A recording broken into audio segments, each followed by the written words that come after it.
Good evening, everyone. We'll be starting the session in 5 minutes.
starting the session soon.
A very good evening to everyone present here. I'm Samhita, Vice Chairperson of TCET ACM CGI Student Chapter from Thakur College of Engineering and Technology, Mumbai. And I am the host for today.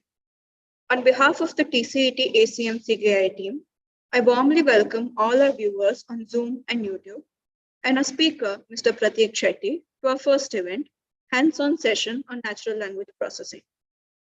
Thakur College of Engineering and Technology, TCET, a graded autonomous linguistic minority institute, was established in the year 2001 with a clear objective of providing quality technical education.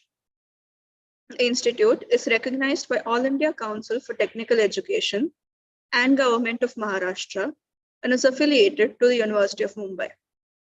It has been conferred autonomous status by University Grants Commission. TCET offers 14 undergraduate courses, including engineering and vocational courses. It is also offering 3 postgraduate and 3 PhD programs. TCET is an ISO certified institute. The institute is accredited by NAAC with A grade for 5 years, and 4 engineering programs are accredited by NBA in 4 accreditation cycles. TCET has implemented holistic multidisciplinary education, which is as per national requirement in building the budding engineers for global opportunity. It's one of the oldest special interest groups of artificial intelligence in Asia. Today, SIG AI is an active group with more than 1,000 members from academia and industry throughout the world. The mission of ACM SIG AI is to promote and support the growth and application of artificial intelligence principles and techniques throughout computing. The TCET's student chapter of ACM SIG AI came into being in January 2023. Now, a brief introduction about today's session. 70 years ago, punch cards were used by programmers to connect with the first computers. Only a handful of individuals were able to understand this laborious and tedious method. Now, when you tell a music playing gadget in your house, Alexa, I enjoy this song, it will turn down the level and respond, okay, rating saved. The algorithm is then modified to play that song and others like it the next time you tune into that music station. Even though the science of natural language processing is not new, the technology is developing quickly because of growing interest in human to machine communication, as well as availability of massive data, powerful computation, and improved algorithms. We have Mr. Pratik Shetty here with us today to help us understand this interaction more clearly. Currently, studying in third year of AI and ML in TCET, Pratik is an open source developer and community lead at Genosys X. He holds position of technical head of Google Developer Student Club TCET. He is actively working on building end-to-end ML solutions and is an open source contributor at MindSTP. Pratik is also a hackathon winner at Tadoma Shahani Engineering College Hacks. I now hand over the session to Pratik. Over to you. Hello everyone, welcome to the NLP session. Myself Pratik Shetty, as Samita has already given a brief introduction about me. So I am a ML enthusiast and open source developer. So why we choose the topic as NLP for the session? Well, I will be explaining it in chunks. Before that, let's have some interaction and know what level of understanding do you people command over the domain of machine learning and NLP. So here are some polls and it would be really helpful for me if you would answer those polls so that I would get an idea of how to go about this session. Thank you.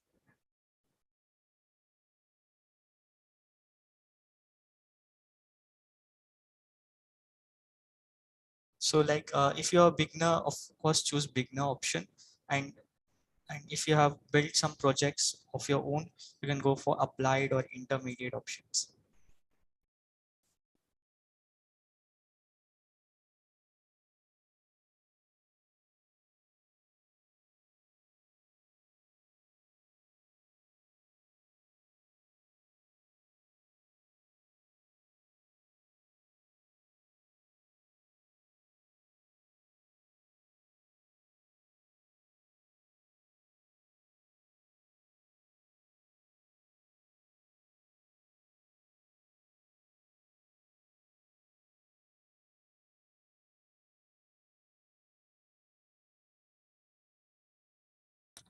Okay, I think we can end the poll now.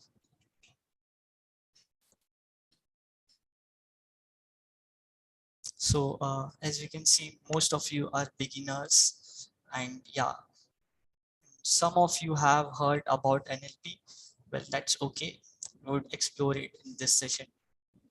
So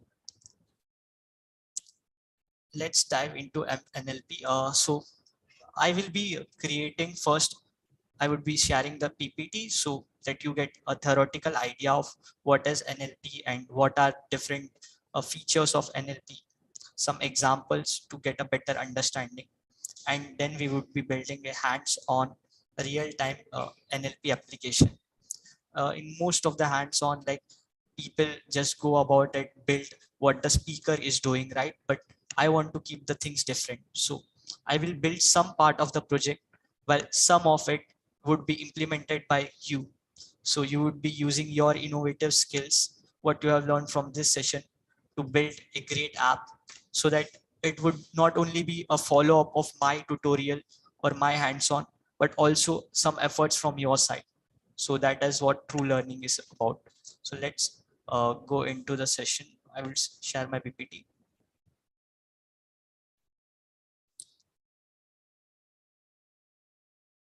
Yeah, it should be visible. Yes. So hello everyone, welcoming you again. Intro to NLP and applied ML. So I have written two different terms here, NLP and applied ML. Let's see what those terms are. So this is today's agenda. It is really simple. First, we would learn what NLP is, right, for beginners. Wait a second.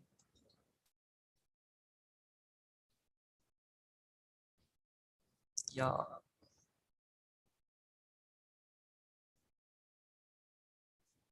Yeah. So first, we would learn what is NLP for beginners, right? As many of you are new into the domain, and then NLP simplified, a simplified version of NLP. Then we will see applied ML, which is a very important topic. And then we would see some resources for you beginners to get started with a career in NLP.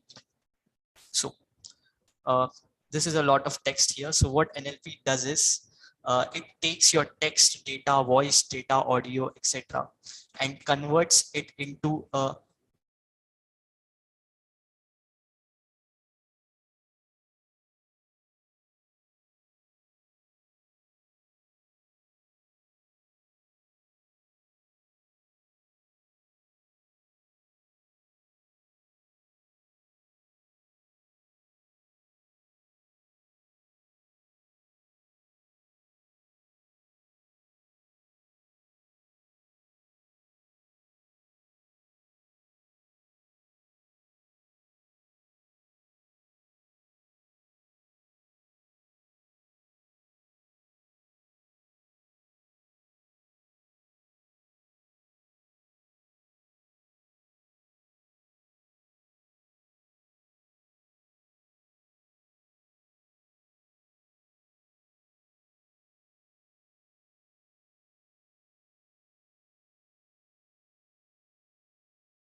sorry for the technical glitch. So I would be continuing.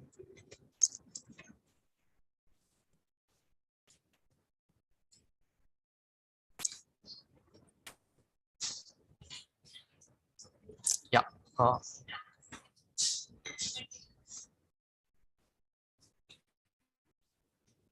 so what is NLP? NLP is basically a platform for machines to understand human language, because machines cannot understand text, string, data. They only understand bits or digital signals. So NLP enables machines to understand human-like language and also generate human-like language content. So applications of NLP. NLP is widely used in the industry. It's not a new term. It's quite old. But yeah, in today's generation, the hype about NLP is much more than it was in the last generation. Like for example, you have your mobile phones, smartphones. It has a Google voice search option, right? So what it does is it's speech recognition and application of NLP. It takes your speech that is in a analog, right? Waves, sound waves or analog. It converts that analog waves into digital signals, right? Into volts, and then that is converted into bits, zeros and ones by the machine to understand what is the input. It is used by various digital assistants like Alexa, Siri, Cortana, etc.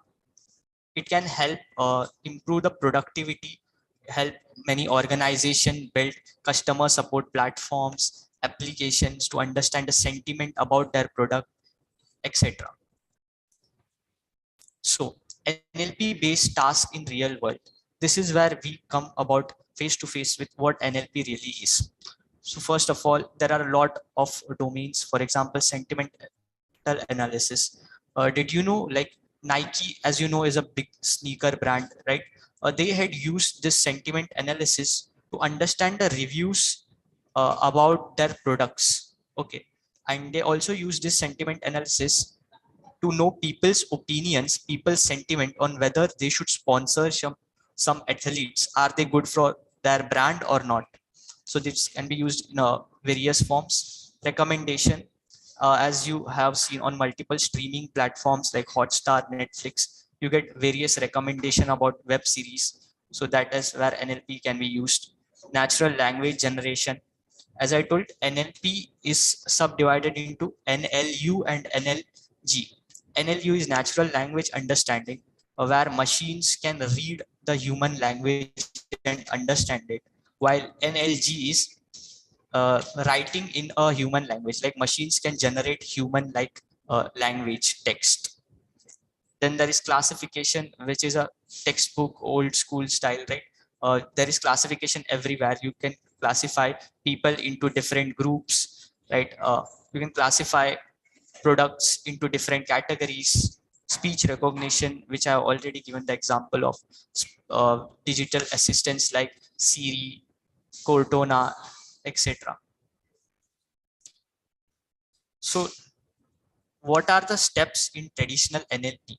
Well, traditional NLP is quite a long topic, but we would be only talking about machine learning, not going into deep learning.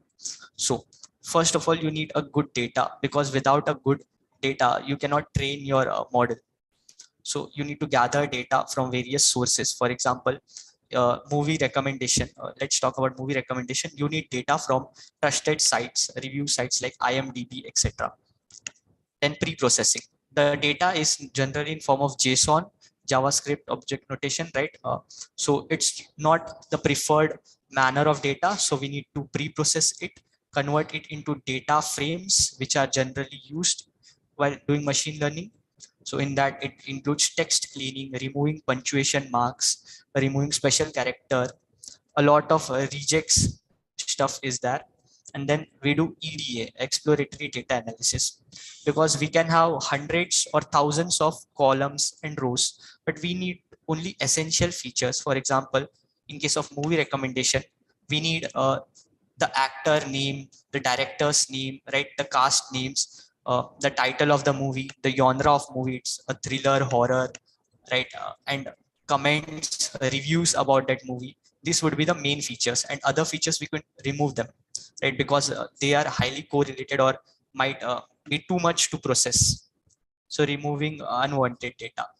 Feature extraction. Now you have useful data, you have extracted useful data. You have to convert that text data or string data into a language that machines can understand, that is into vectors or numbers. So that is where one hot encoding, etc., encoders, etc., stuff comes in. So encoding stuff. Modeling phase, where you are actually feeding your training data and then validating it using testing data, so that your model can differentiate the reviews, differentiate the type of movies and recommend you. Inside and outputs are what we actually want. Like for example, if I put Batman movie, it should tell me about Dark Knight, Batman 1, Batman 2, etc. So that is our output phase. What is the difficulty in this? As you can see, this is a flow chart. My data would come from multiple sources, right? And then I would have to merge the data.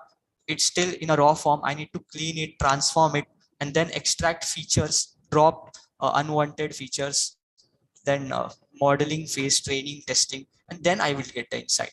But if I want to show this to the user using a real-time front-end application, there are a lot of complexity that can come in, right?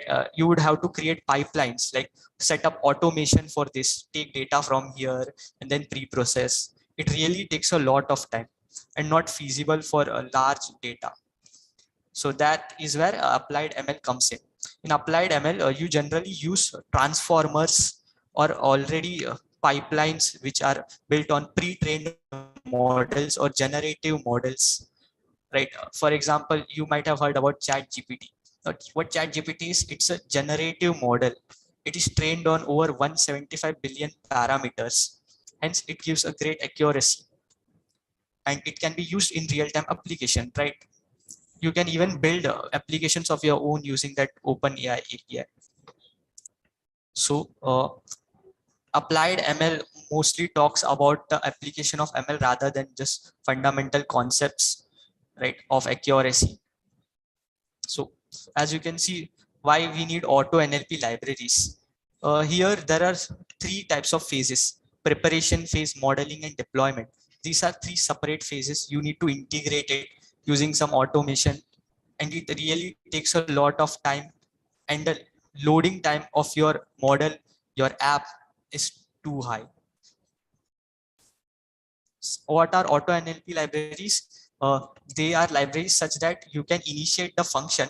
You can just pass your text. It will automatically give you the sentiment or any other stuff. For example, summarizing your text. You just need to provide the input. The processing part, the modeling part, everything comes under that library. It's like automatic NLP. So as you can see, these are some of the best NLP libraries. NLTK, Natural Language Toolkit. Then there is FLAIR, Vader, Spacey, TextBlob. Well, some of them are really accurate, while some of them are very fast. So what suits you, you can choose accordingly the type of model. Roadmap. So if you're a beginner, you need to learn about the roadmap, right? From where you can start. Maybe some of you might not even know Python in a good manner, right? So for that, you can learn from these YouTube channels like Krish Nayak. He has 100 days of NLP where you would really become good commendable in NLP if you complete that. Then there is Code Basics channel. He creates really innovative projects using machine learning. Then there is Free Code Camp, which is the biggest YouTube hub for developers, right? So you can go to these channels, check them out. And for additional resources, for a detailed guide of NLP, how to set a career in NLP, I have given it in my GitHub account. You can go to this link, and I think it is also shared in groups. So yeah, you can check it out. Thank you. So now let's hop into the building part. So how many of you are familiar with Python? Okay, let's have a poll where we can understand how many people are really familiar with Python.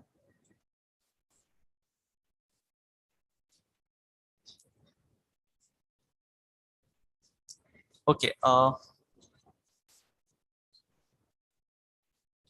Okay, we will continue that.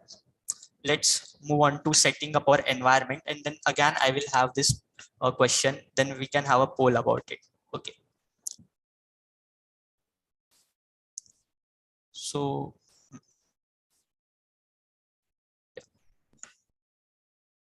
basically, yeah.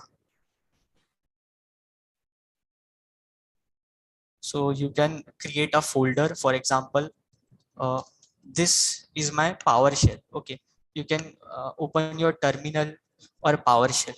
First, create a directory, and all these steps are noted here in the NLP guide. As you can see, first of all, create a GitHub repository and clone it. So let us create a GitHub repository first. Okay, so yeah, let me create a GitHub repository. Go to your account. I hope you all have created a GitHub account. Then you can go here, new repository. It's really easy to follow on. I hope so. You can give it any name. Let us give it the name of maybe, yeah, NLP basics. Okay. Yeah, or NLP app. Yeah, NLP app. You can give it a description if you want, or let us leave it as it is, right? Then create the repository. Okay, so now you might have come across something like this. So copy this link, the HTTPS link, and then open git bash. So the git bash looks like this. Now type the command git clone, and all these commands are available in my repository. I have shared the link in the groups as well, NLP guide. So there every step is mentioned. So if you are lagging behind, you can git clone, then cd into the project. So I would be following these steps only. So git clone and your HTTPS. So now it's cloning into your NLP app. So now you can go to that repository, cd, that is change directory into NLP app. So as you can see, it is currently empty, does not have anything, right? So let's open it in Visual Studio Code. So you have to type code and dot. So it will open in Visual Studio Code. Now, first of all, you have to create a virtual environment. So, right, first of all, you have to create a virtual environment. So as you can see, you can go to the GitHub, the virtual environment. You have to first pip install virtual env. I already have this. So I'd be going into directly creating a virtual environment. The command is virtual env and space any name you want to give. For example, venv, virtual n. It's a shortcut. So it will take some time to create. As you can see here, the virtual environment has already been created. Okay. Now to activate it, you have to go to the scripts, and then you have to click this. Okay. Now this path you have to copy. It's okay. And cancel this, right? Source. Okay. Just have to write this. Okay. Now we are inside our virtual environment. So what I did was, you have to give your virtual environment name. For example, in my case, it was venv, then backward slash scripts backward slash activate. And this is here in the GitHub also.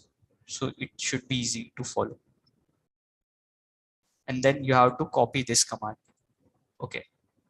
So what it will do is it will install the requirements file, which we'll use to install the dependencies for our project. Right.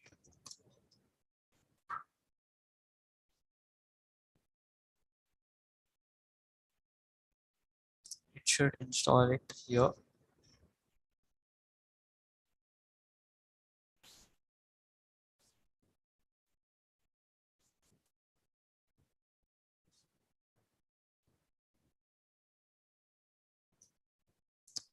Okay, restart the terminal.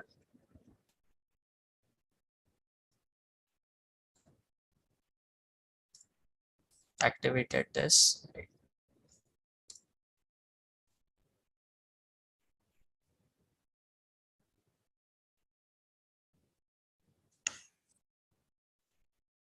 It would take some time, so let's wait.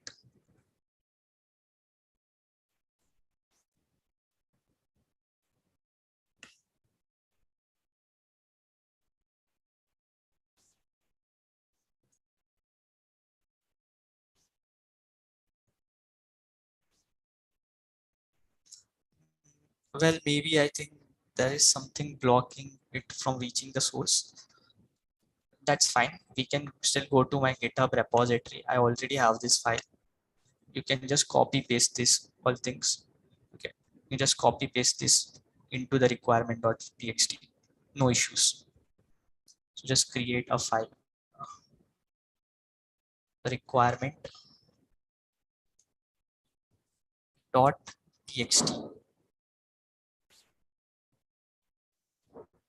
Okay, I think it is created inside the when, so we have to delete this. It should be outside the when.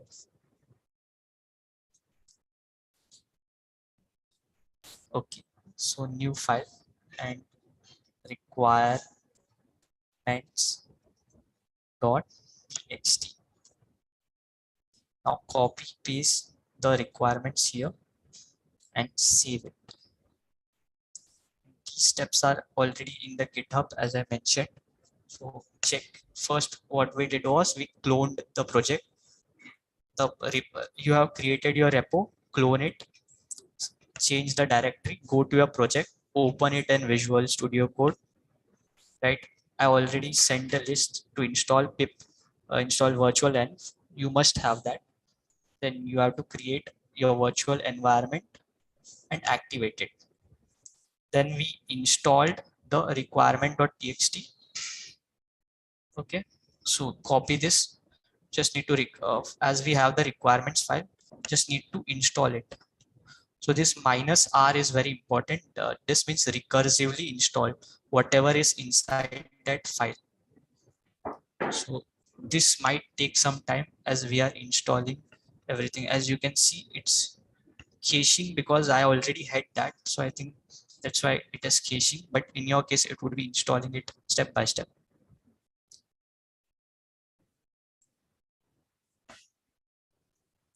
So yeah, let's wait until it gets installed.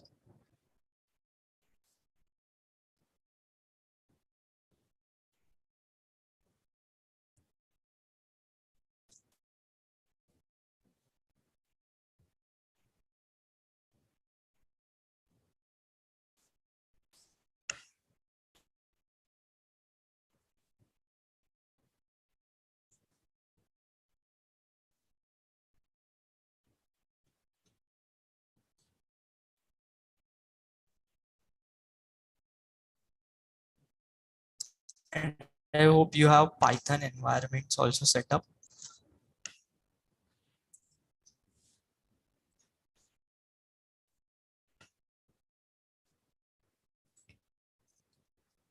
Once this is done, we would proceed to create our Streamlit app.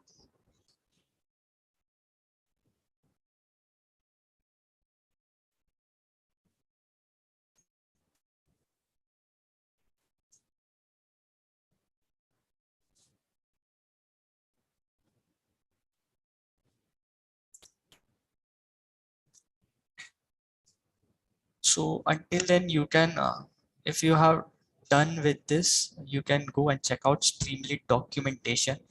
Just type it on Google, Streamlit docs. There you would get everything we would be requiring today.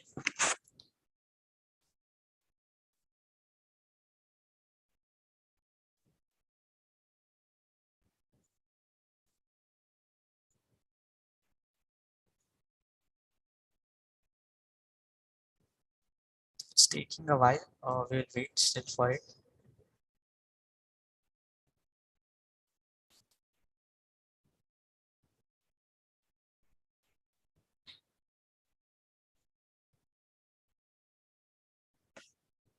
As you can see, it's a lot of dependencies, so it might take some time.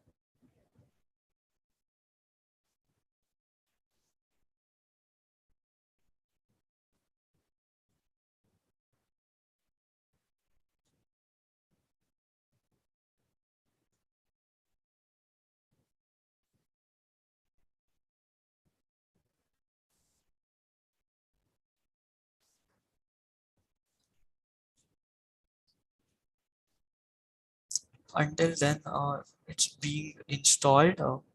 What I will do is I will create an app.py. So app.py is our app file which we would be using to run. Okay, so it's installed.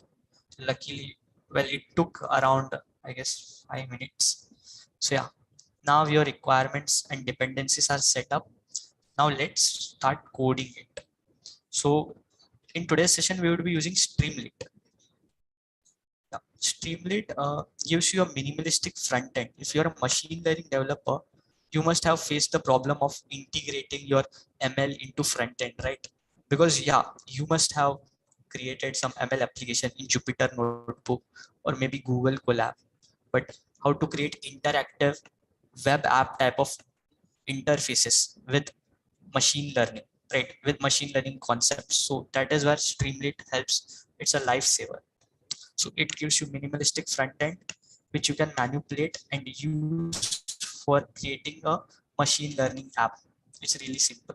So first of all, let's import Streamlit. Import Streamlit as ST. Okay, let's save it. And or not, type this Streamlit hello. This will give you a demo app which is already comes with the Streamlit. So let's run this and check. Yeah, so yeah, my Streamlit app is opening, right? That means Streamlit is perfectly installed. So if you want to check, you can jump into a documentation. So let's go into a documentation. As you can see, there are a lot of things here. Go into the API reference part. This is Streamlit library. In that API reference, you would get everything you need to build a Streamlit app. We would be using this throughout. Okay, so let's close this and go back to our Visual Studio Code. Control C to close this. Okay, Control C.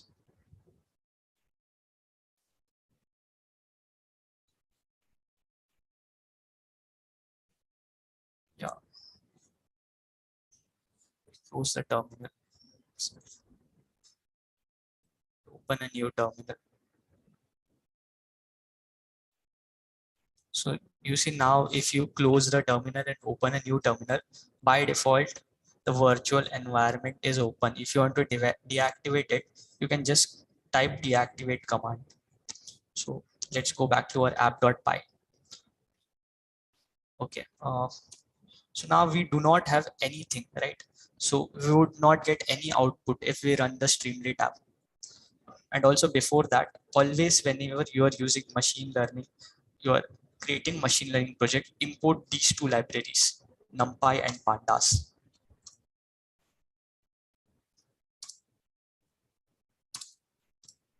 Okay. So let's save this and let's run.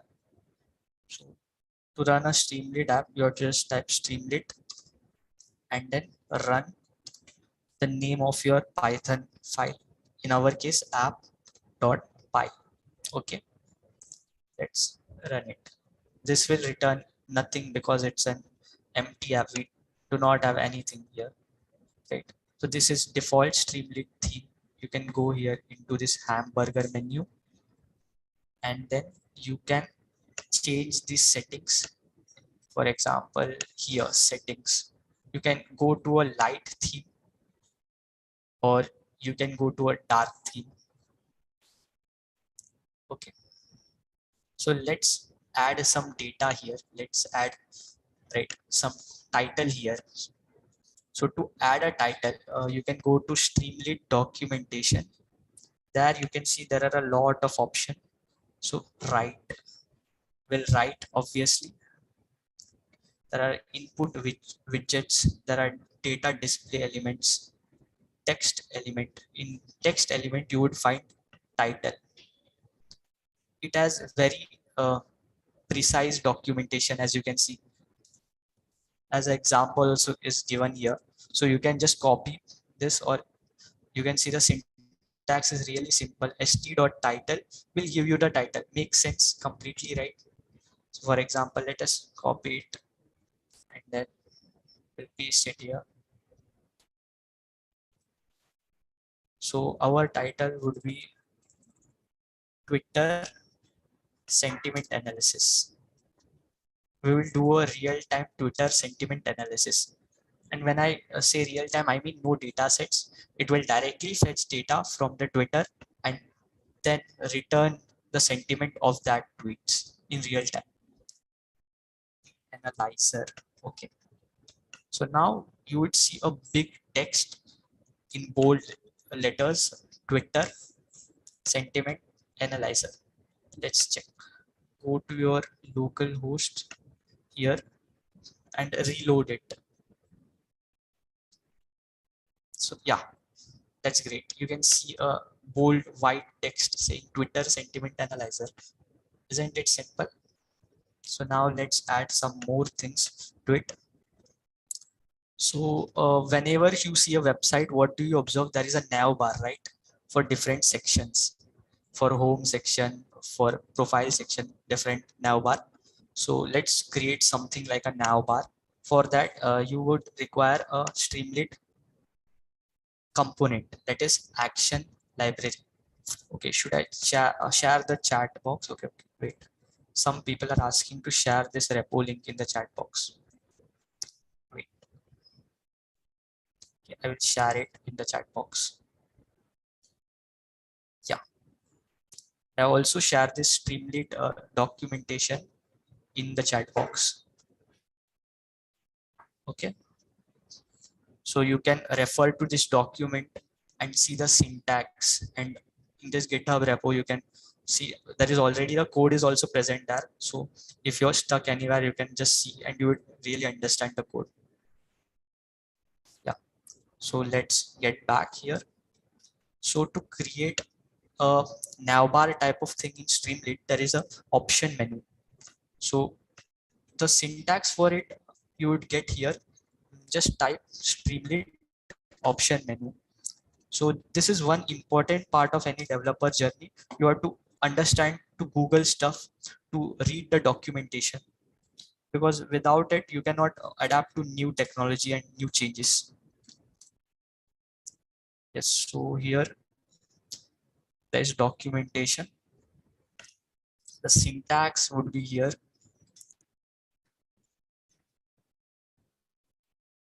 As you can see, okay, this is the syntax.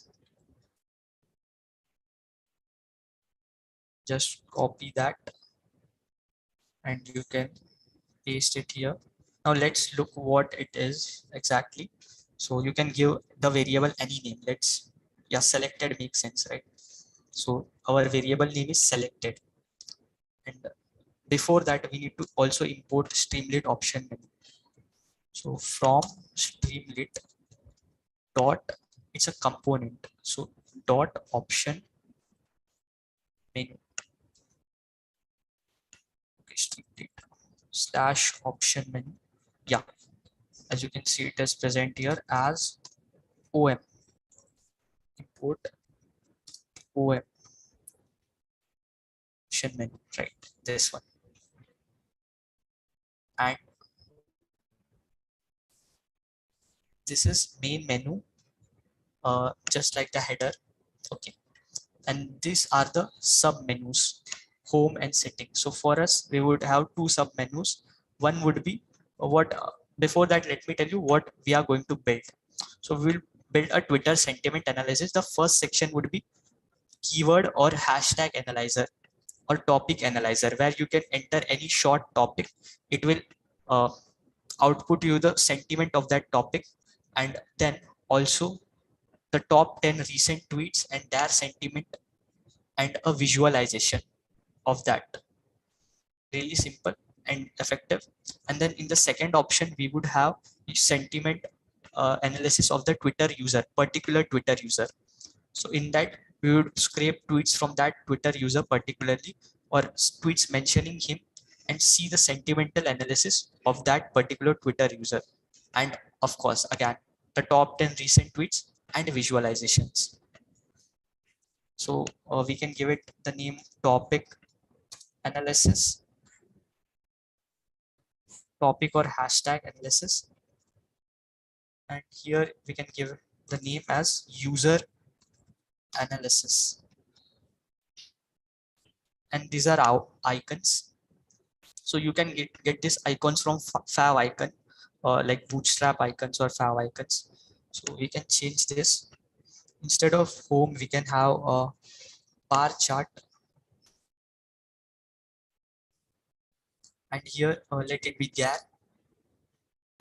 or we can have info circle. So you can find these icons. You can just Google them. Icons.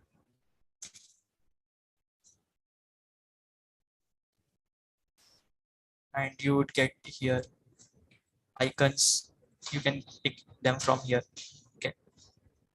So let's save it and see what happens. Okay. You should get a navigation bar type of stuff. Yes. It's reload. Yeah.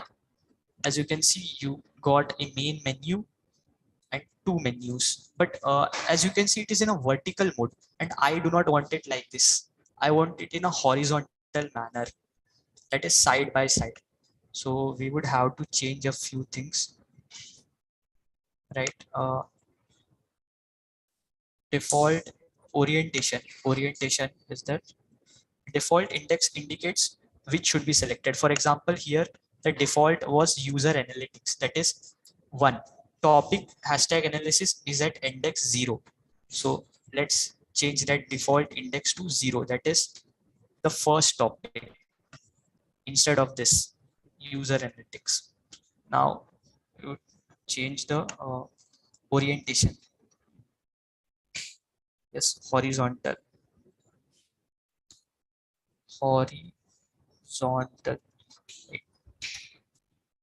So these are some customizations that you can have.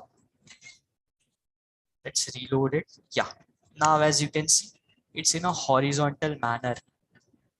And also let's remove this main menu, right?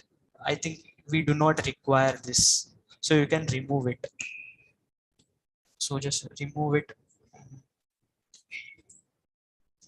And instead put menu title equal to none. That means we do not need any menu title. See, you might be finding it difficult to understand these particular functions. So that's why I told you, go to the documentation. There are a lot of parameters. You can customize it, change it according to your need. Okay. So yeah, now let's reload it. This should disappear. Okay, I think, yeah.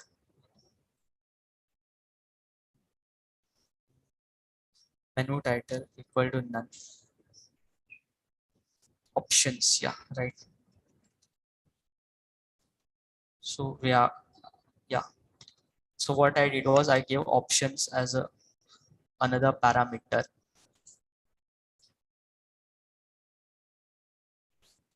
Yeah, now it's working, right? So this was our nav bar. Now we have to take some index, right? So how to get into this? For example, if now we will use if else conditional statements.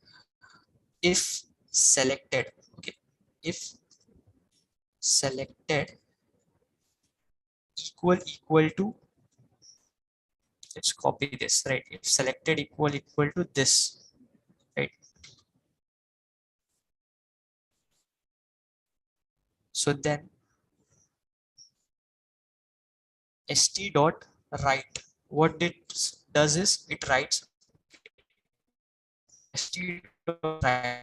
What it does is it writes to the standard output, like you would see the text on the screen. So you can write, hi, this is section 1. Okay, else. Now this else part will be implemented by you. So this is the second feature, selected else if selected equal to user analysis. So here you can again write something to the user, right? Hi, this is part 2 or section 2, and let's run this.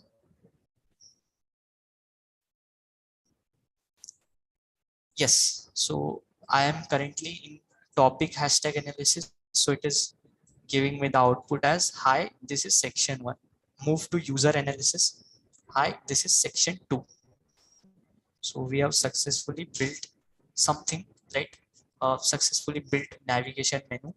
Now, when I am in topic analysis, I should add something, right? I should add a text input to take users input. For example, input a user as hashtag or topic, right?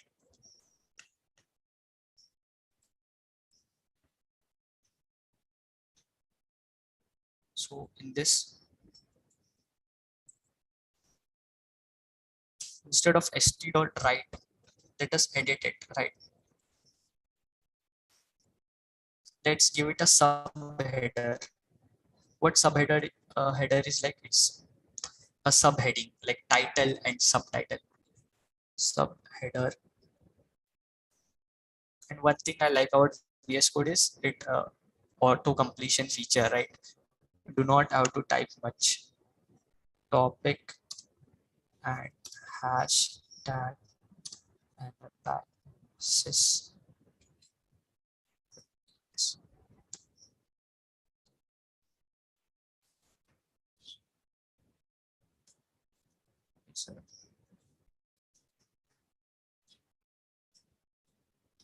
Right. So this should give us a subheader. Yeah, this looks much better. Now, first we need to take some input from user. So for that, you can go to the documentation here, input widgets, and there you can see text input. I want input as a text, so I would need to use this. So as you can see, the syntax is fairly simple. The variable name, for example, title or text or sentence equals to st.text input. Then you can write here, for example, a title of that, for example, movie title, input a movie title, enter your input. This is the default value, life of Brian. As you can see, this is a default value. You can keep it empty, but it's better to keep something there, right? So sentence, for example, in our case, equal to st.text input.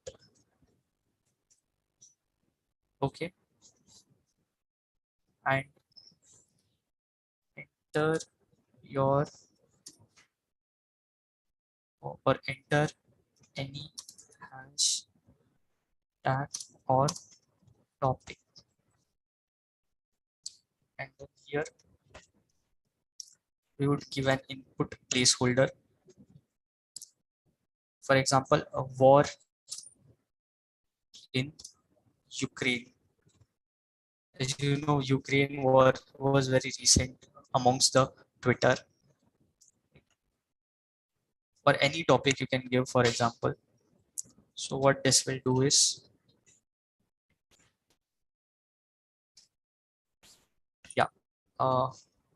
you should be able to see a, yeah. So you can see this is the title of this text box, and here is the default text. You can change it. For example, uh, Adani Hiddensburg, right? And when you hit the enter key, before that, let me print here. How do you see what user has entered? So print the sentence. Okay, so now I enter. Okay. Okay.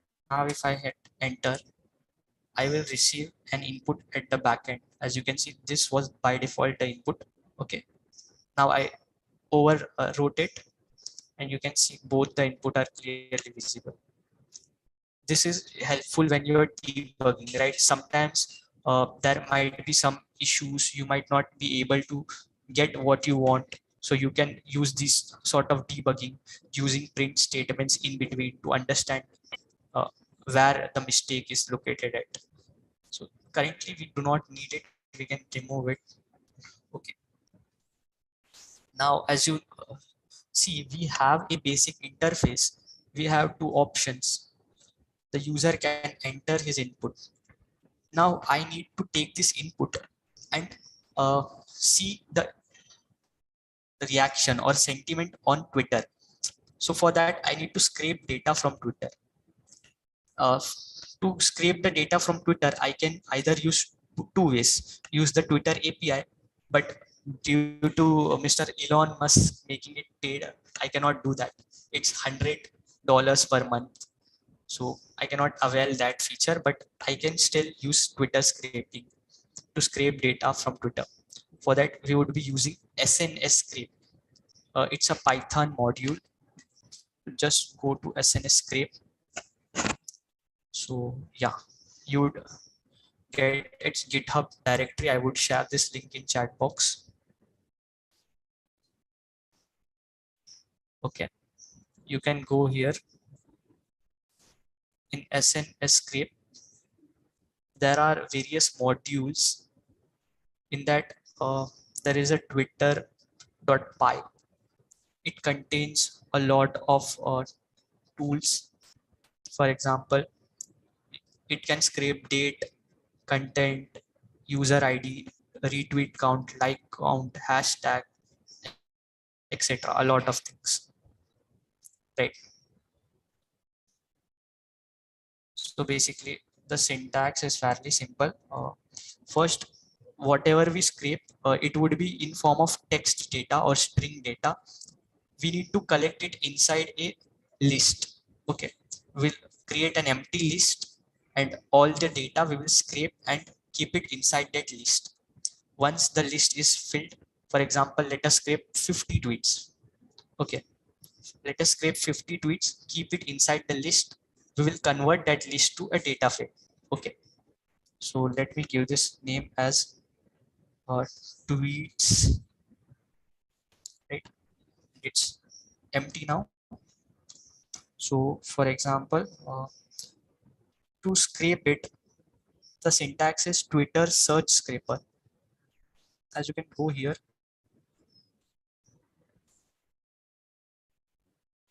as you can see, these are the functions currently supported by SNS Scrape. Twitter search scraper. So copy this, okay. And you can see the syntax.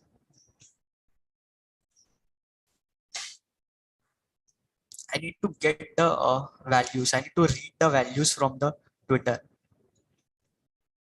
So as you can see here,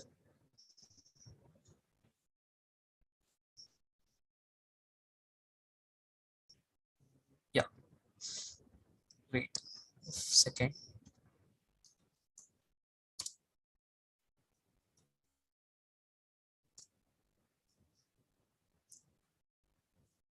Right, you can go, there are various blogs over that.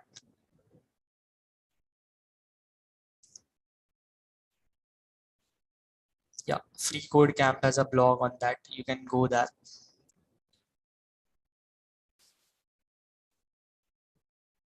Okay. So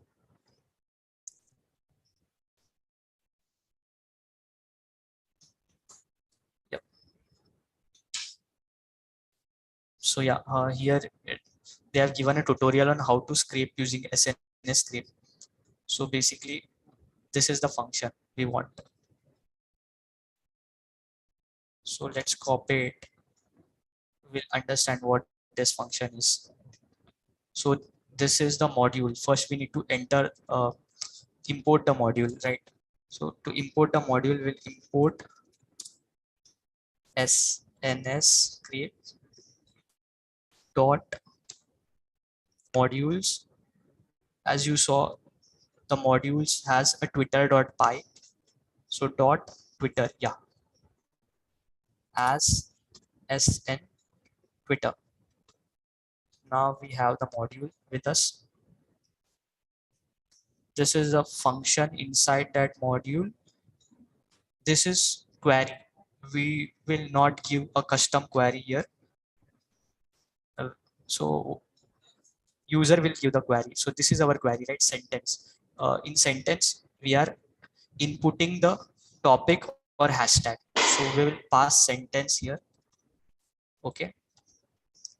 Dot get items will read the tweets of this topic or this hashtag. Now I need to loop it. So how would I loop? But there are different types. You can just use a for loop, or you can use enumerate. So what enumerate will do is it will keep the count of the tweet and the equivalent tweet. Okay. For I comma tweets tweet in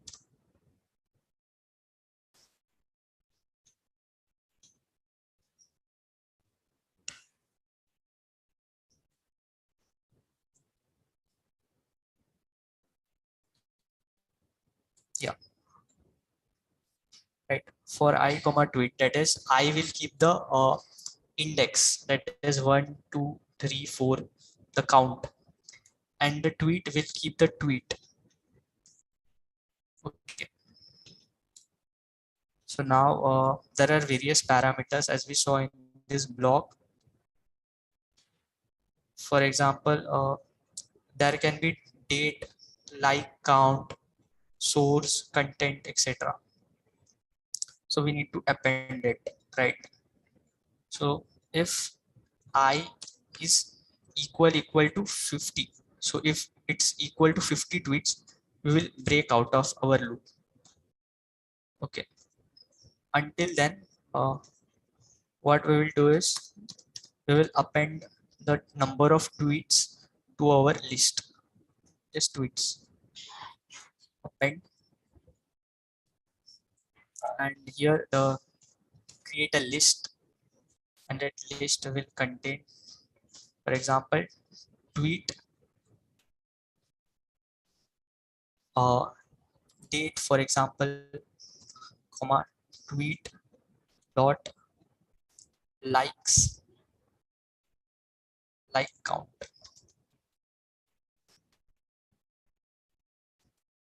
comma tweet dot, let us see from here, documentation. Yeah, let us see what all things we can scrape from here.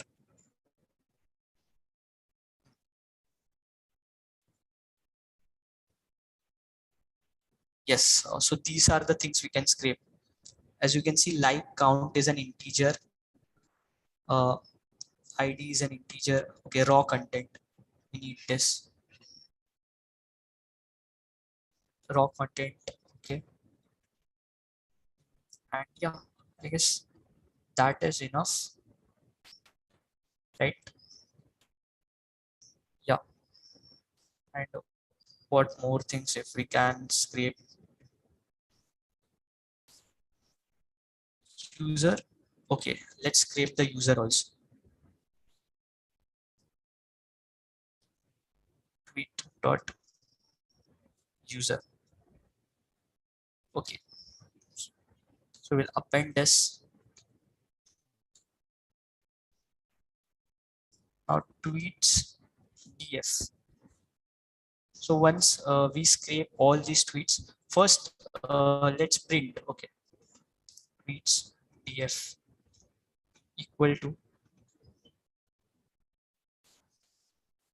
we need to convert it into data frame. Data frame.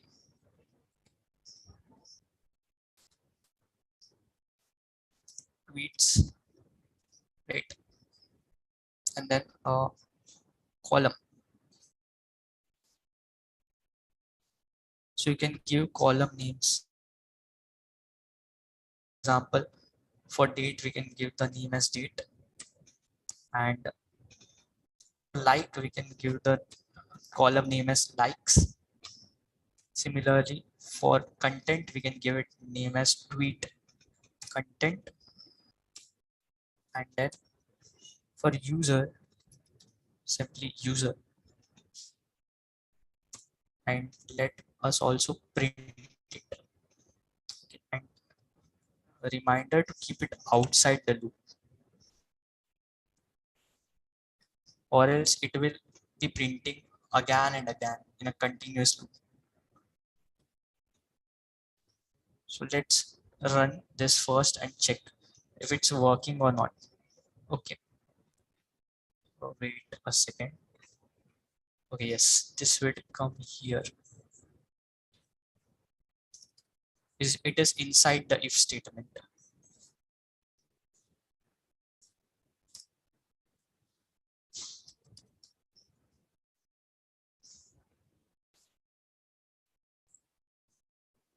Yeah, let's run and check.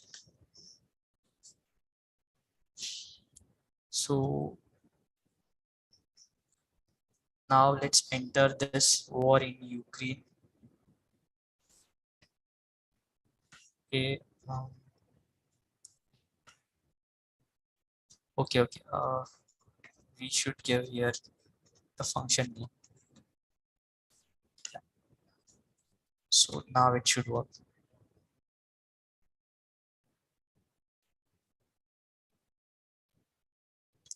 Okay. So it's running. As you can see, it's running. Okay. Let's see what. Oh, wow. We have real-time tweets. As you can see, we have real-time tweets here. We have date, number of likes, the content of tweet, and the user who has tweeted this. Awesome, right? Now we need to do the sentiment analysis of this. So for that, we would require Vader. So in this PPT, you must have seen Vader. So it is an auto NLP library. So you can just Google Vader and install it if you haven't. Vader. Vader. Yes. So it has a PyPy index. All the description about it is here, present here. So just, we have already installed it. We just need this name. Import from Vader sentiment dot Vader sentiment import Vader.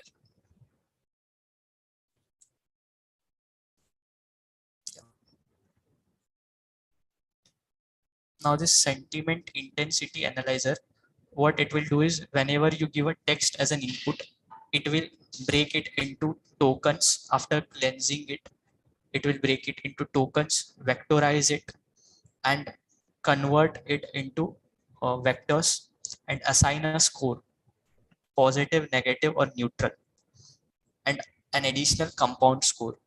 So for example, the tweet is like Messi wins the World Cup. This must be a positive tweet, right? Or India wins the World Cup. So this is a positive tweet.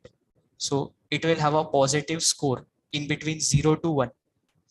Closer to 1 means it's really great and more number of people are tweeting positive about it. And it will have a compound score in between minus 0.5 to 0.5. If it's greater than 0.5, right, then it means it's a positive tweet. But if it's less than minus 0.5, then it means it's a negative tweet. And if it's 0, it means it's neutral.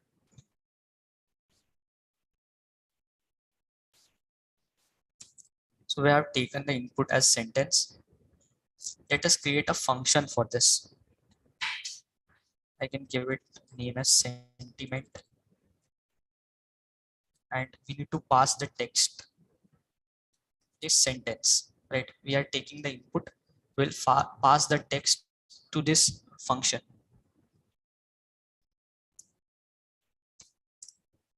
Okay, so first of all we need to initialize. So you can give it name as scores equal to sentiment intensity analyzer, and pass the sentence to it. So let's create a dictionary, scores dot, so polarity scores. So as I told about positive, negative, and neutral, so polarity score will convert this into positive, negative, and neutral. Sentence, we have to give input. Okay, now we can also print. Let's print the sentiment. Okay, let's do this. First, let's run this. So what this should do is, this is a basic function of 4 lines. I have created a function sentiment taking sentence as my input, which is given by the user over here. I am initializing scores, which is a function sentiment intensity analyzer. So when I call this function with the parameter polarity scores, this will convert the sentence into tokens, vectorize it, and return me the score, a dictionary which will contain positive, negative, neutral, and compound values. So for example, let us see what happens when we just print sentiment. It must return me a dictionary. So let us go and reload our app. So here, when you type this, go to your backend.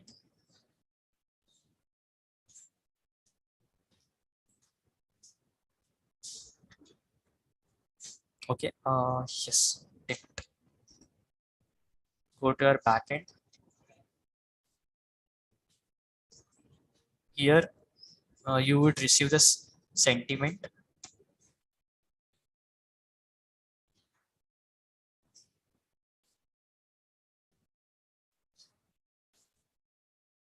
Then, okay, let's see what's. Okay, so we have to also call the function. This happens. So what I did the mistake was, I am not calling the function. How will it return the value, right? First, you need to call it sentiment and sentence. Yeah, now it should work. Now it should work.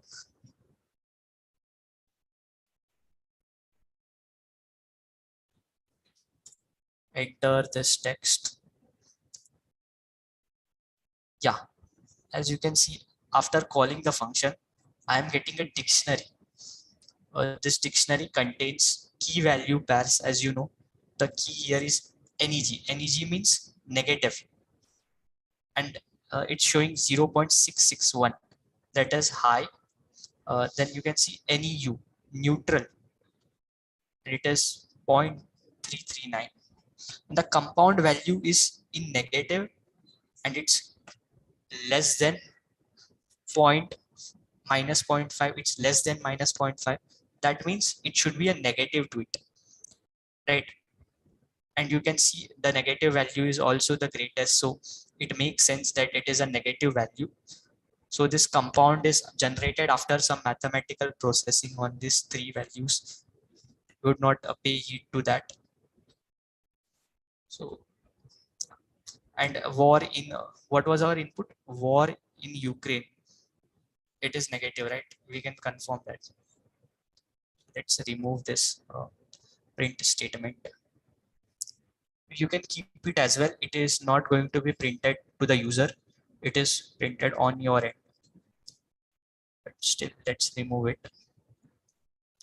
So what we need to do is we need to create a if else statement. So if sentiment det, and inside that the key, that is compound, right? There were different values, neg, new, and pos, and compound. So if compound is greater than equal to 0.05, then it should be positive. Dot write, we will write that positive. Okay, you can use any emoji, for example. Okay, let's use this emoji. Positive, right? This emoji seems positive. Similarly, elif sentiment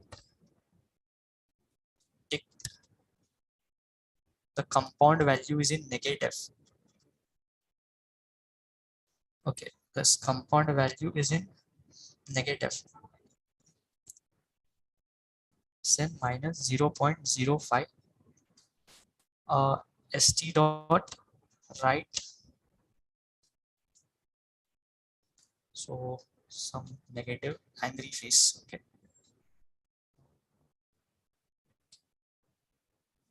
negative. Okay,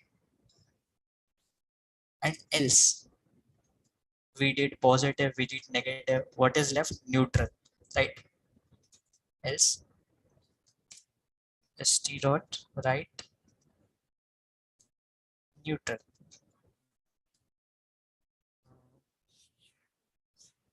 Neutral, we can use this emoji. Neutral. So these are three types of sentiment. Vader currently only supports these three sentiments: positive, negative, and neutral. There are more models which can support more than three emotions. So let's see what this gives us. Okay. First, we need to reload it. Let's run it now. Bingo. Yeah, negative. As you can see, we have successfully implemented the sentiment analysis, right? Do you think this would be possible if you are using a traditional model and then building something like this? It would require you hundreds of lines of code, right, to implement this. But in StreamRate, we have used far lesser amount of lines.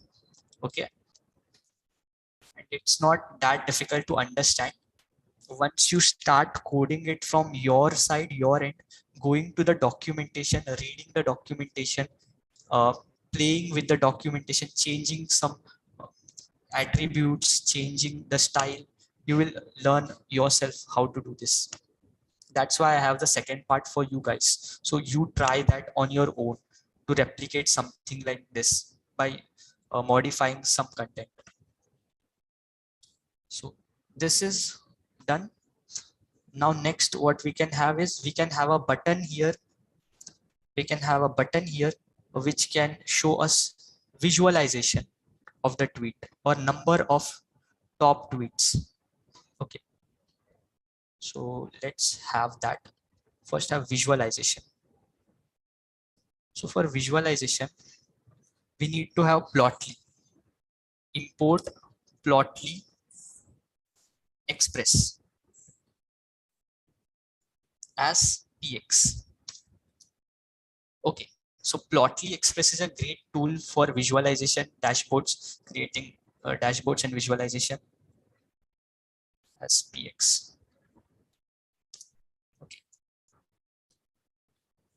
So for Plotly also, you can read their documentation. As I always say, read documentation. Plotly talks. So yeah, you can get all the documentation of Plotly here. See, these all things can be shown in Plotly. Lot of histograms, heat maps, funnel charts, waterfall charts, even maps. We only creating a basic bar graph. Okay, only creating a basic bar graph here. So to create a button, first I would need to go to Streamlit documentation, right? And then let's search button.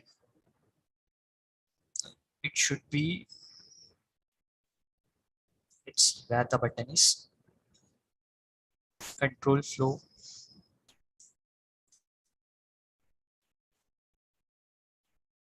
Yeah, button is here, input widget. So as you can see, fairly simple.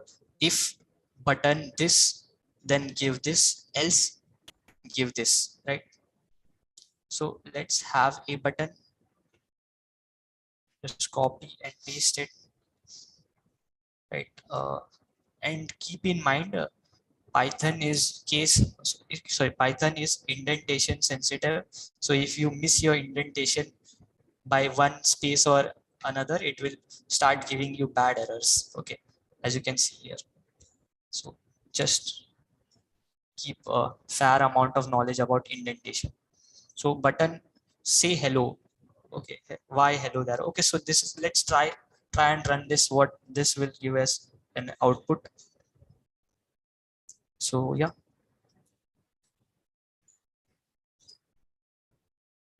as you can see, we have a button here.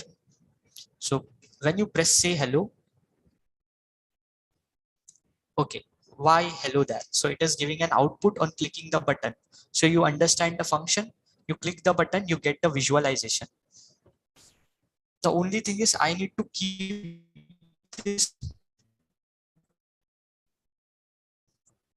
I sent. So I need to cut and paste this over this. Okay. So let's paste it here. Okay.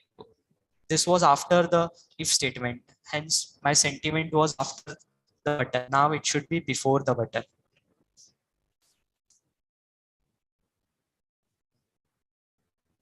Yeah. As you can see, now it is above the button. So this is what programming is about, figuring out things. Right. Now let's give it a name. Visualize. Visualization. Visualization, right? And st.write visualize. Okay.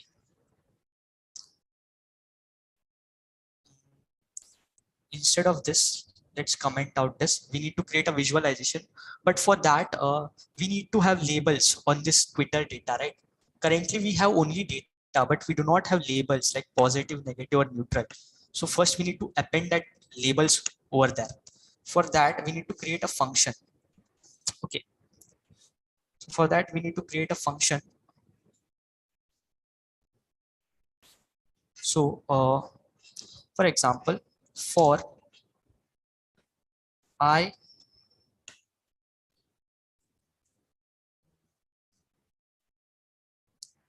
so let's first take tweets. Okay, tweets. Tweets. Let's give it a good name. Sentiment. Sentiments. Okay, sentiments equal to tweets.tf. So this is our data frame. We only need specific columns from there. We only need the date column, not even date. Okay, let's have date. Then we need the tweets column, tweets content. Yeah, tweets content, tweet content. Okay, and then you can have the user column.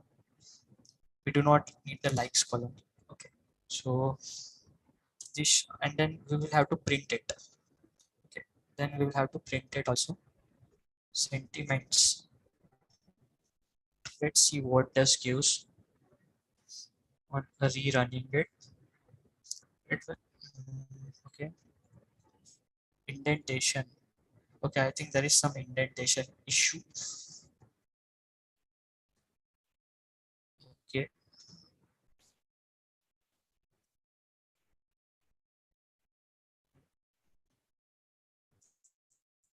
Okay, okay.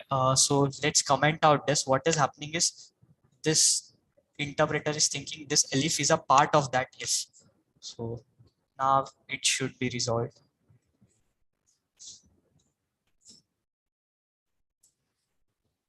Okay,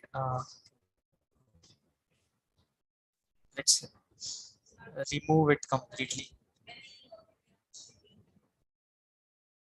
Let's remove this too. Right. Hello. Okay. Now this, yeah, it should give the sentiment then. Okay. These type of errors can occur. Column names, right? Okay. Got it. So just, okay, we do not need the user also. Let's remove everything, only keep tweet content. Okay. Let's remove this also. Just keep tweet content. Now that should be resolved. You will get a sentiment, and here you will get a visualization. So yeah, now you have the tweets here. Okay, so what we'll do is pass the tweets in a loop to the analyzer, and it will append the sentiment to the tweets. So for that, we need to run it in a loop for I in reach 50. Let's see. Okay, if I equal to 50, if its reach is 50, you have to break. Okay, else what you will do is text equal to sentiments of I. Pass it individually. Pass it individually. Okay. Then let's run our analyzer. So this is an analyzer. Okay.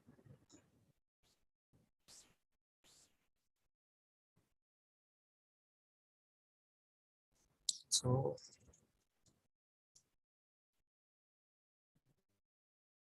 okay. So this is our analyzer. So let's give it a name, rather. Why go again and again, right? Analyzer equal to sentiment intensity analyzer.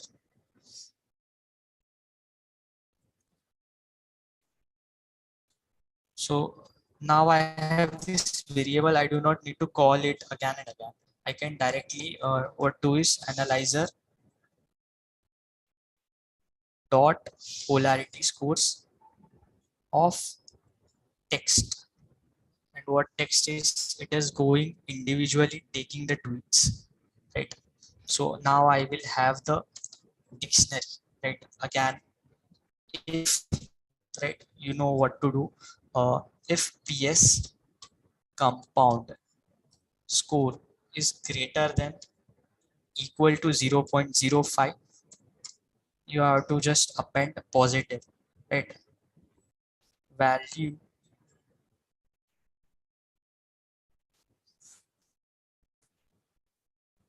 sentiment is equal to positive.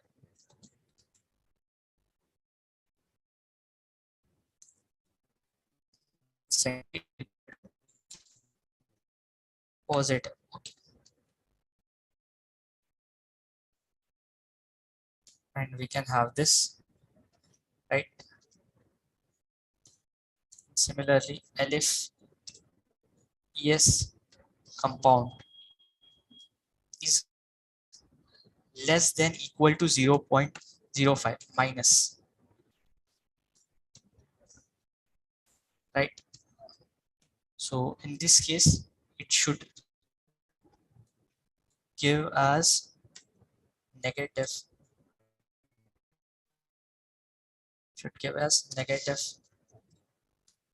else it will give positive, else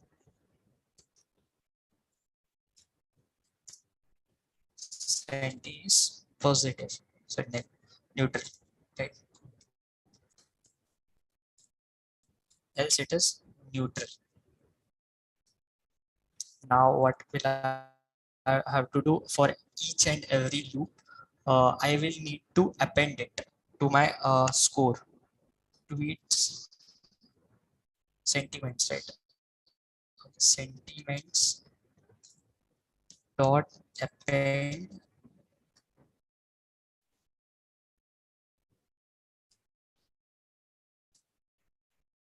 for example. Now I will have to append it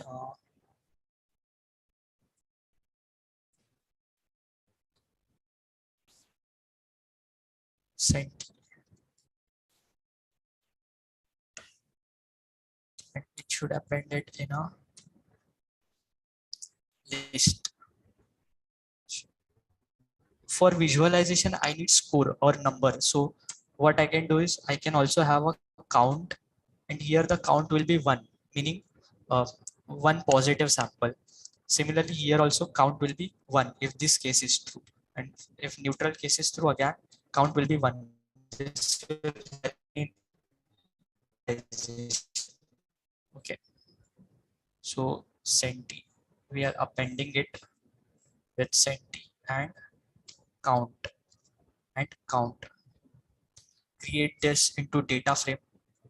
Once it is done, okay, once you break out of the loop, sentiments df data frame, convert it into data frame, ed dot data frame of first of all you have to give the name of data frame, sentiment,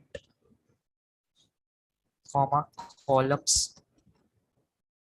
You can give column names. It's similar to this, we have done this, right? For example, we have sentiment, so column name will be sentiment, comma, count. Okay, right, right, yes. And also we have tweets.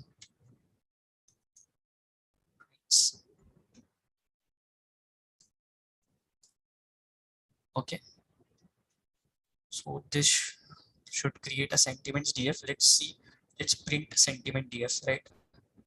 Sentiments df, it should print a data frame with particular sentiments, right? Corresponding sentiments. Let's check. This is the last step. We would be visualizing it, and then deployment. Deployment would be happening in 2 minutes. It would not take much time.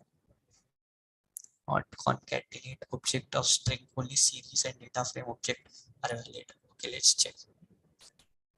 Okay, yeah.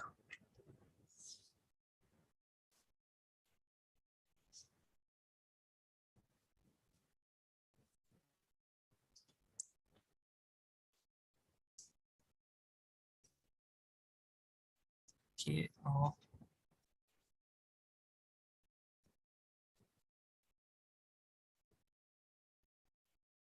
Next.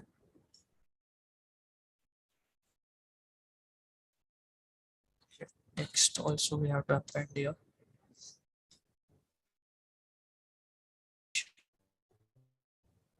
Let's run it again. Yeah.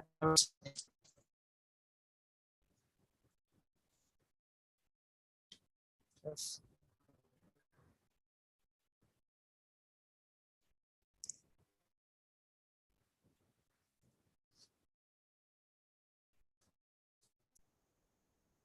append.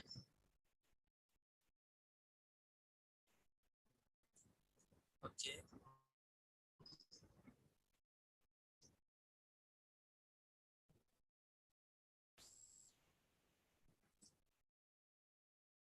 Okay, let's see what is the error here.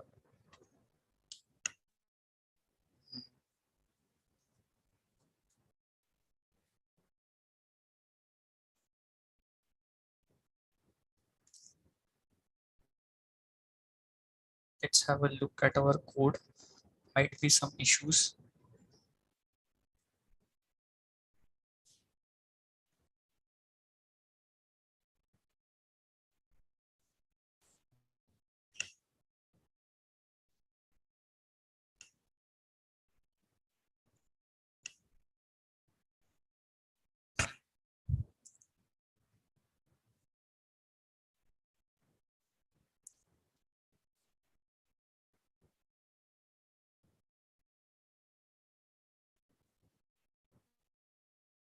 Should be right. Segments, yeah.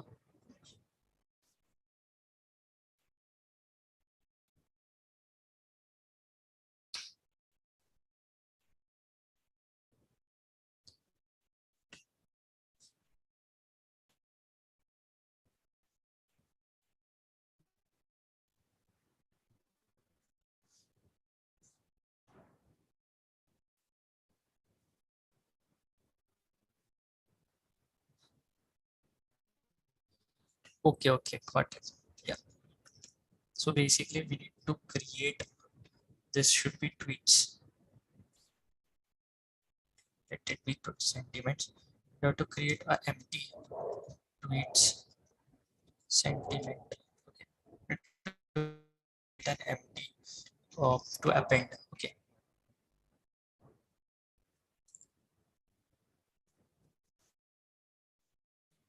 So basically you cannot append to data frame, only numeric value can be appended also. Hence we had to create an empty list here. Sentiment df, yeah. So I think now it should work.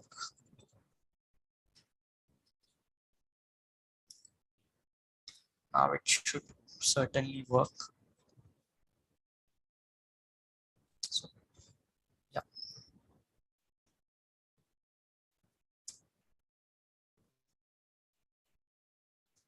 Yeah, now it's working.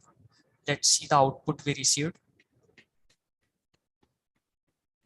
Yes, as you can see, we have the tweet content, then the sentiment, and then the count. Now we can easily visualize it. So let's directly go into the visualization. So for Plotly visualization, it's fairly simple. So it is plotly.bar. For that, first we need to create a variable equal to plt.px.bar. Yeah, bar.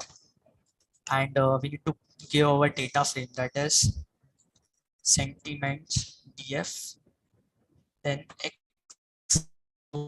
x is like uh, the column of this data frame, that is in x we would have sentiment, right? Sentiment. And in y we would, so at y we would have count. Okay. And then for color we can have again the sentiment column. So there are three sentiments, so there will be three different types of color. And if I type fig.plot, it will show inside of this, it will show outside of my app. So if you need to show this visualization inside of your Streamlit app, you need to use st.plotly chart. Okay. And fig, and use container width, container width equal to true. So what this will do is it will use the full width. Let's see how it works.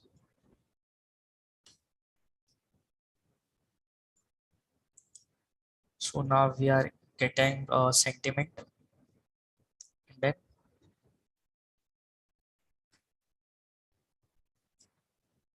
yeah, it's done. So we got the sentiment as negative for our hashtag or topic, and we also received the visualization. As you can see, this is the visualization.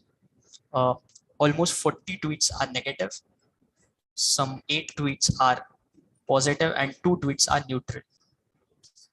And if you want to see the tweets, you can also give that option too, if you want, of course. So for example, you can have the tweets shown too, obviously.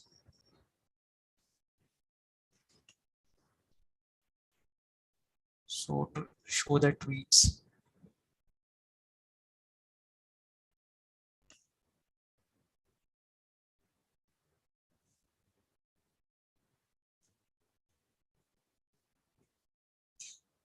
so we will go to Streamlit documentation, text element, data frame to show data frame. Yeah, so st.data frame. Okay, so it's simply fairly simple. st.data frame, give your data frame, sentiments. Yes. Yeah. So run this now.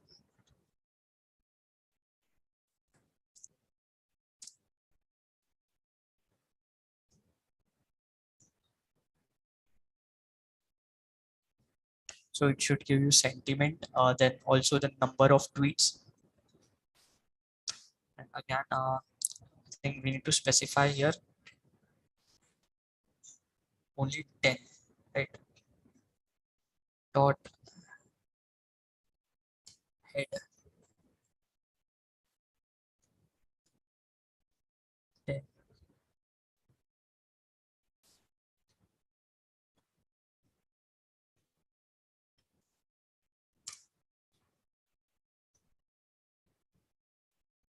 Yeah. So in visualization, you have the visualization plot as well as you can see, read the tweets and their corresponding sentiments. So now we are just going to deploy it. It will take some 2 minutes, then we will have the Q&A. So go to your Visual Studio first. You need to close this app first. Okay. Now look at status, check. So there are commits to be made. So just go git add. This will add the commits, like it will go into the staging area, whichever changes are there. Now git status, you should commit it, right? Its commit is like a checkpoint. It saves your progress. So added, so, okay, created my first Streamlit app. Yeah, Streamlit NLP app. Now just push it to your repo. So git push origin main. Always main is the branch. Sometimes it can also be master branch. So this is successfully done.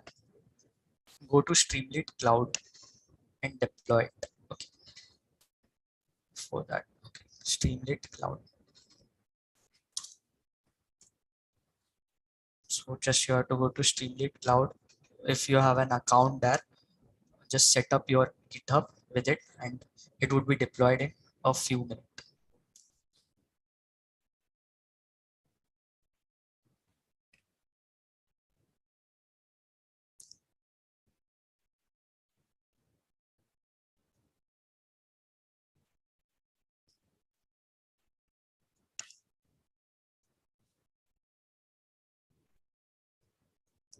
It might take some time.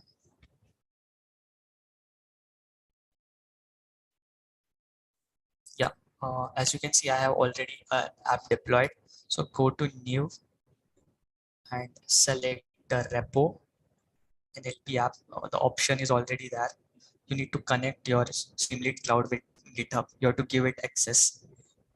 Then branch, only one branch is their main branch, and the main file path. Here, the name of our main file, that is app.py. Okay, simple. Then you can go to settings to change the name. Here, let us not change the name. We can just deploy it. That's simple. It's that simple. Okay, it's being deployed. Once it is deployed, you can share the link with anyone and they can use your Streamlit app.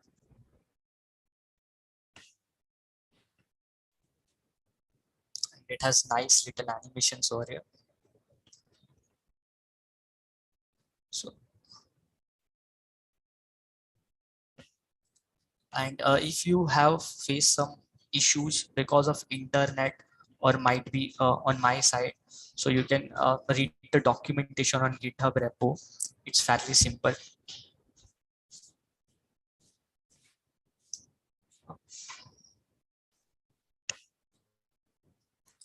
We'll have the Q&A in the next 2 minutes.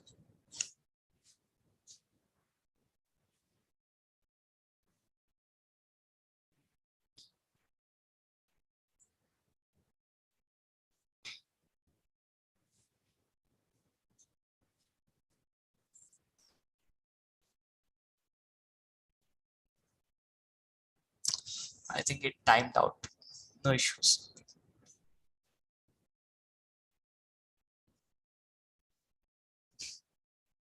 Okay, got it. So let us go to our GitHub where we have our app.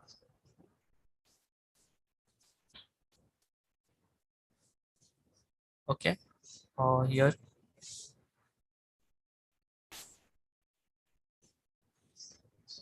app.py requirement.txt. Right, it's already there.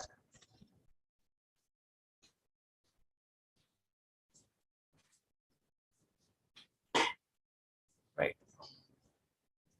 is there any requirement we haven't installed? Okay, there might be an error there.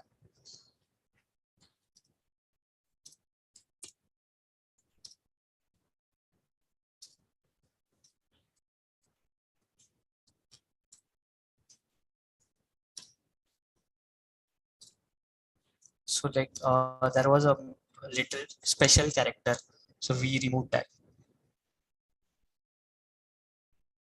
Now let's check.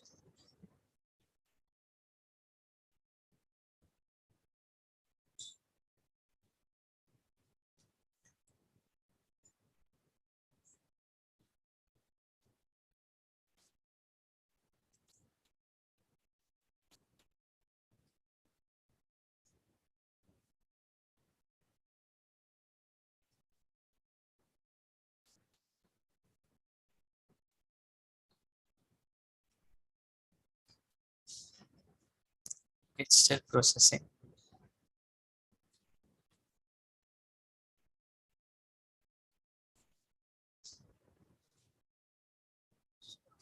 It is deployed. I can show you the app.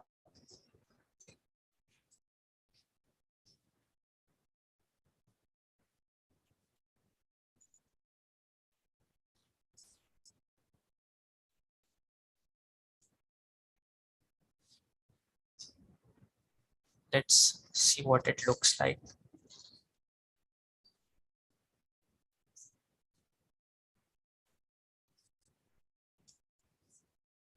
So as you can see, the app is deployed. Okay, so as you can see, you can analyze Twitter topics, right? You can see the tweets, the sentiments, and also the visualization of that. So we have successfully built a Twitter sentiment analysis in real time. Okay, so you can, and this is user analytics. I have added the user analytics, but in the code I pushed, there was no user analytics. So you have to add user analytics according to your choice. You can try customization, try different type of visualization, or add any more attributes like hashtags or likes, retweets, etc. So try your customization, or try to build something unique apart from this. So that's for today. For the building part, as you saw, we have created the Streamlit app from scratch and deployed it. So I hope you people also customize the user analysis section and show your creativity, and you might host it and share the link with me, or you can tag us on social media. uh, I I think I will provide you my ID, LinkedIn ID or Twitter ID.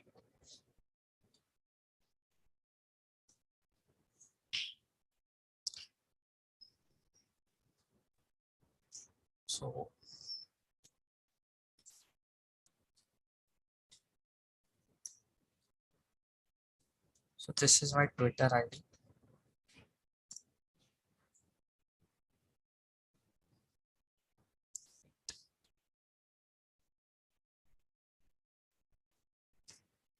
And also we can have the Q&A now.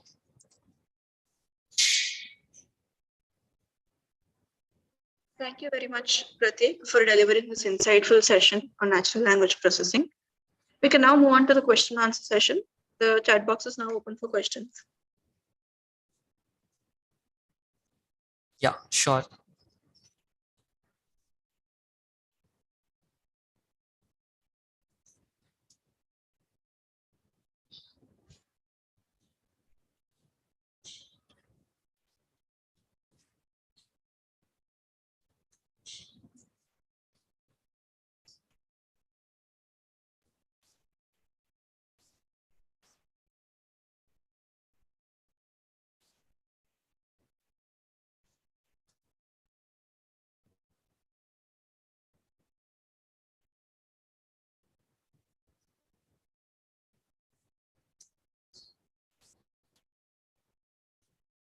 Yeah, welcome.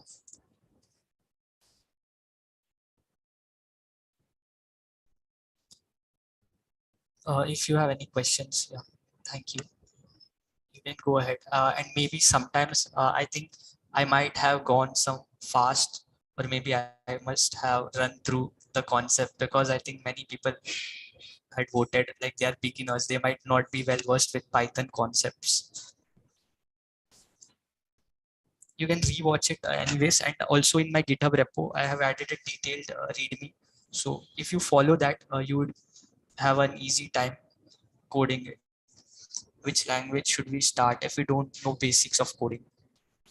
If for beginners, like I started using C++ or C language, as it is fundamental language.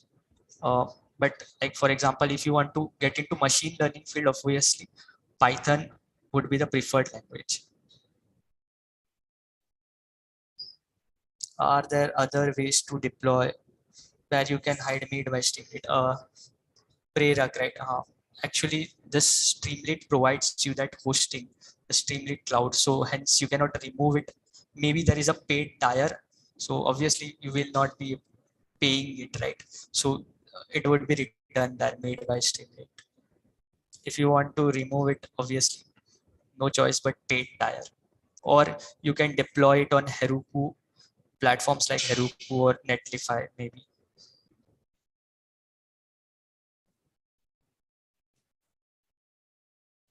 I know only Python. Is it enough for entering IT companies? Well, it depends on the type of tech stack they prefer or type of projects they are offering. Like, I think there were some amazing questions asked by you folks. So can we have those questions?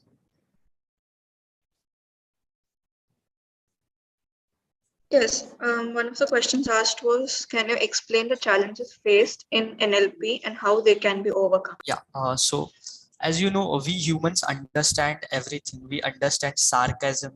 We understand if someone is saying it for real, right? We can differentiate. But as an NLP model, it is getting harder for the machine to differentiate between a real text and sarcasm. right? So that is one area. Well, the models like ChatGPT, etc., OpenAI models are trained on billions of parameters, so they might understand the sarcasm, but still there were a lot of tweets on Twitter telling that it is not being able to do factual check or problems like that. So yeah, still billions of parameters are less as it gets upgraded and upgraded. Okay, the next question asked was, what is a pathway to build a career in this? Yeah. So first, if you want to build a career as an NLP engineer, there are opportunities, but you need to have some certifications or some good projects in order to get into as an NLP engineer. For example, I was working with a community which is developing mental health AI, which is a subfield of NLP, mental health AI. So there was a requirement of Spark NLP. So currently I'm doing a certification in that. So you can do certification in Spark NLP, stuff like PySpark, Hadoop, NLP, right? NLP engineering certifications are available. That would be a great addition to your portfolio. Okay, the next question is, can you please give basic project ideas Yeah. to make the portfolio in the resume more effective?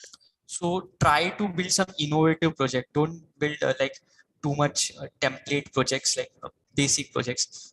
Like you can build an end-to-end project, like how I built Twitter sentiment analysis. You can build a hate speech detection on social media. You can build voice recognition project, like for helping blind people, right? So something like that you can build innovative, which has a real life use case. Sir, about ChatGPT, it is an AI developed answer to question. Are there AI detector sites? Okay, so like you must have recently heard the news that Google has developed, right, to detect, ChatGPT has developed to detect the AI generated text, right? So yeah, there are certain sites where you can detect it. So we're taking the last question, which is how, as a fresher, first year students can start learning natural language Okay, processing. so first of all, don't go directly into NLP. First, make sure your Python basics are strong enough. You know at least intermediate Python. Like you can use data structure in Python. Like today we use dictionary, list, etc. Tuples. You need to know this thoroughly to use them. Functions, decorators, etc. Once you're good with Python, you can try building small applications, right, in Python language, and then you can go into machine learning. Start with the basics of ML, right? Data cleaning first, then you go into NLP. So it will take some 6 months to get started with NLP. Thank you very much, Pratik, for clarifying the queries raised. This marks the end of our session. On behalf of the organizing committee, I express my sincere gratitude to Mr. Pratik Shetty for having introduced us to the capabilities of natural language processing and the scope it offers. Thank I you. would like to thank the management for their valuable support in organizing such programs. Sense of honor and privilege to thank our principal, Dr. B.K. Mishra, sir, Vice Principal, Dr. Kamal Shah, ma'am, for encouraging us to plan. Senior leadership, HODs, deputy HODs, activity heads, faculty members, and the non-teaching staff for their valuable support and suggestions. I would like to appreciate the student coordinators, technical team, and the core members of TCT ACM CDI for their persistent efforts in conducting the event. I would also like to thank Dr. Megharani Patil, ma'am, faculty sponsor TCT ACM CDI, and in charge HOD AI and ML department, and Mrs. Rupinder Kaur, ma'am, membership chair TCT ACM CDI, and faculty in charge professional body AI and ML department for their constant guidance and support. Most importantly, I would like to thank you, the attendees from all over India who have joined us over Zoom and YouTube for sparing their time to make this event a success. The next event that is going to be conducted by TCT ACM CGI is going to be National Level Technical Debate on 10th March 2023. I cordially invite you all to join the same. I would also like to inform you about further events that are going to be conducted. Thakur College of Engineering and Technology is organizing an industry-oriented technology workshop in Multicon, series of workshops and conferences on February 24th and 25th. It has 10 tracks, namely Alteryx, Tableau, Unity by Example, Figma 101, Digital Marketing, Flutter 0 to App, Finance Enthusiast, Computer Vision, Data Science, and DevOps. A brochure detailing the registration fees and further details about the event will be shared on the group soon. Those interested may register. I would now request everyone to switch on their cameras so that we can capture this memorable session. Yeah, and it was a wonderful session, like for the patience of people waiting 2 hours, as I already said, to code 1 hour straight, and it really requires dedication.